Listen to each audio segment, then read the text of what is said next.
আজকের ভিডিওটি অস্ট্রিয়ার সালজবুর্গে করা। আমরা দুই ফ্রেন্ড সারাদিন সালজবুর্গে ঘোরাঘুরি করেছি। আমাদের এখন খুব খিদে পেয়েছে। অনেক খোঁজাখুঁজি পর একটি মুসলিম রেস্টুরেন্ট পেলাম। রেস্টুরেন্টটির নাম ছফরা রেস্টুরেন্ট। এই রেস্টুরেন্টটি কিন্তু সালজবুর্গ সিটির মধ্যে, মেইন স্টেশন থেকে খুব বেশি দূরে না। মেইন স্টেশন থেকে এখানে পায়ে হেঁটে আসতে 10 থেকে 15 মিনিট লাগতে পারে। আমরা যেহেতু সিটি সেন্টারের কাছেই ছিলাম তাই এখানে চলে আসলাম। এখানে সাধারণত ডোনার, র্যাপ এই ধরনের আইটেম পাওয়া যায়। আমাদের যেহেতু বেশি খিদে পেয়েছে তাই ভাবলাম একটু ভারী খাবার খাওয়া লাগবে। দেখলাম গ্রিল আছে, ভাতও আছে।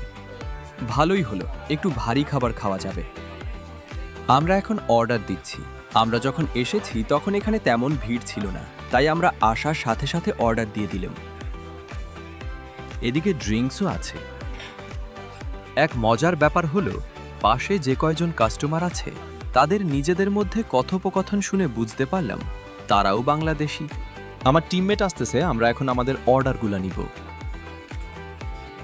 তারা এখন আমাদের খাবারগুলো রেডি করতেছে। আমরা এখান থেকে ভাত এবং গরুর মাংসের কারি নিলাম, আর ফ্রেঞ্চ ফ্রাই সাথে 2টা গ্রিল নিলাম। এই দোকানে যেহেতু কর্মচারী কম, সেজন্য আমাদের একটু অপেক্ষা করতে হচ্ছে। আপনারা যারা ফিউচারে সালজবুর্গে আসতে চান, আসার আগে সালজবুর্গ সম্পর্কে ভালোভাবে রিসার্চ করে আসবেন। দেখুন খাবারগুলো খুবই সুস্বাদু লাগছে। আমার সাথে যে ফ্রেন্ড আছে উনি খুবই ক্ষুধার্ত, তাই আমার জন্য অপেক্ষা না করেই খাওয়া স্টার্ট করে দিচ্ছে। যাই হোক, খাবারগুলো আমরা অনেক তৃপ্তি করে খেয়েছি। সবাই ভালো থাকবেন, দেখা হবে পরের কোনো ভিডিওতে।